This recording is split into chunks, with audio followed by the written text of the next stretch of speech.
Article 370 हटने से पहले और हटने के बाद कैसा है कश्मीर का हाल और 5 साल में कितना हुआ है बदलाव, तो आज हम बात करेंगे इसी विषय पर। नमस्कार, मेरा नाम है अमरदीप और आप देख रहे हैं ऑनलाइन न्यूज़। 5 अगस्त 2019 केंद्र सरकार ने जम्मू कश्मीर से आर्टिकल 370 को हटाकर राज्य को 2 केंद्र शासित प्रदेशों जम्मू कश्मीर और लद्दाख में विभाजित कर दिया। इस फैसले का उद्देश्य कश्मीर में विकास और सुरक्षा की स्थिति में सुधार लाना था।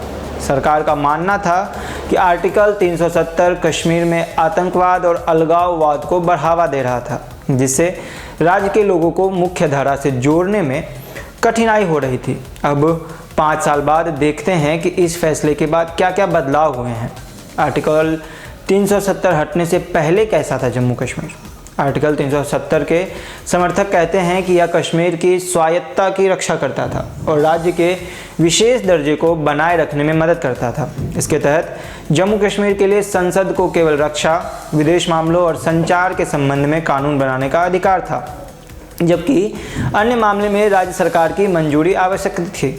संविधान की धारा यहाँ लागू नहीं होती थी, जिससे राष्ट्रपति के पास इस राज्य के मामलों में हस्तक्षेप करने का कोई अधिकार नहीं था। साथ ही धारा 360 के तहत देश में वित्तीय आपातकाल लगाने का प्रावधान जम्मू कश्मीर पर लागू नहीं होता था।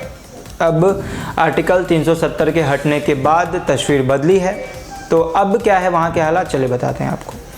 तो पहला ऐसा है कि कानून व्यवस्था में सुधार हुआ है। आधिकारिक आंकड़ों के अनुसार विरोध प्रदर्शन और पथराव की घटनाओं में कमी आई है, निर्दोषों की हत्या भी कम हुई है और नागरिक मृत्यु दर में 81% की कमी दर्ज की गई है। सैनिकों की शहादत में भी 48% की कमी आई है। आतंकी घटनाओं में भी कमी हुई है। 2023 में आतंकी घटनाओं की संख्या कम होकर 46 रह गई, जिसमें 30 सुरक्षाकर्मी और 14 नागरिक मारे गए।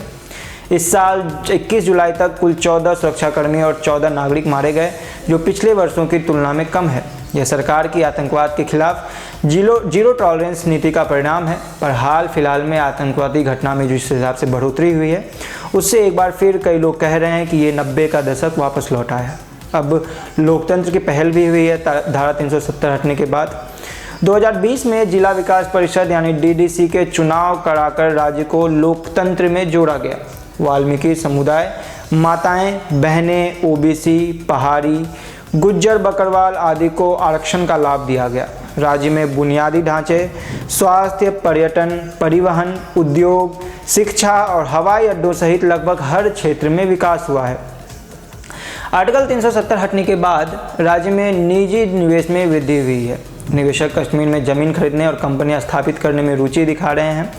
औद्योगिक विकास को बढ़ावा मिलने से रोजगार के अवसर बढ़ रहे हैं। राज्य में पर्यटन क्षेत्र में भी तेजी आई है, जिसका उदाहरण अमरनाथ यात्रा में श्रद्धालुओं की रिकॉर्ड संख्या है। हालांकि जो प्राइवेट इन्वेस्टर हैं, जो प्राइवेट इन्वेस्ट करते हैं जम्मू और कश्मीर में, उससे लेकर जम्मू कश्मीरियों का एक अलग ही रूप देखने को मिलता है। आर्टिकल 370 हटने के बाद जम्मू कश्मीर में काफ़ी बदलाव हुआ है, जो राज्य के विकास और सुरक्षा के लिहाज से महत्वपूर्ण है। सरकार का कहना है कि ये बदलाव राज्य को मुख्य धारा में लाने और विकास की राह पर आगे बढ़ाने के लिए ज़रूरी थे। प्रदेश के वाल्मीकि समाज और पश्चिम पाकिस्तान से आए विस्थापित, जो पहले स्थायी नागरिकता से वंचित थे, अब उन्हें राज्य में मतदान का अधिकार मिल गया है। 5 अगस्त 2019 से पहले यहाँ 2 मतदाता सूची बनती थी, एक विधानसभा चुनाव के लिए और दूसरी संसदीय चुनाव के लिए। अब आगामी विधानसभा चुनाव में वाल्मीकि समाज और पश्चिमी पाकिस्तान से आए विस्थापित भी वोट डाल सकेंगे। पश्चिम पाकिस्तान से आए शरणार्थियों को जमीन का मालिकाना हक मिला। पहाड़ी समुदाय को अनुसूचित जनजातियों का दर्जा दिया गया। यह असली आज़ादी अनुच्छेद 370 के हटने के बाद ही संभव हो पाई है।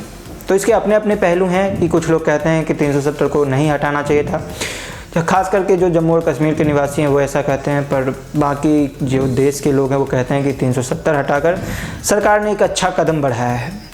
और हाल फिलहाल में जिस तरीके से आतंकवादी घटनाएं बढ़ी हैं, उससे तो देखते हैं अब उस पर सरकार की क्या नज़र होती है। बने रहिए हमारे साथ और देखते रहिए ऑनलाइन न्यूज़।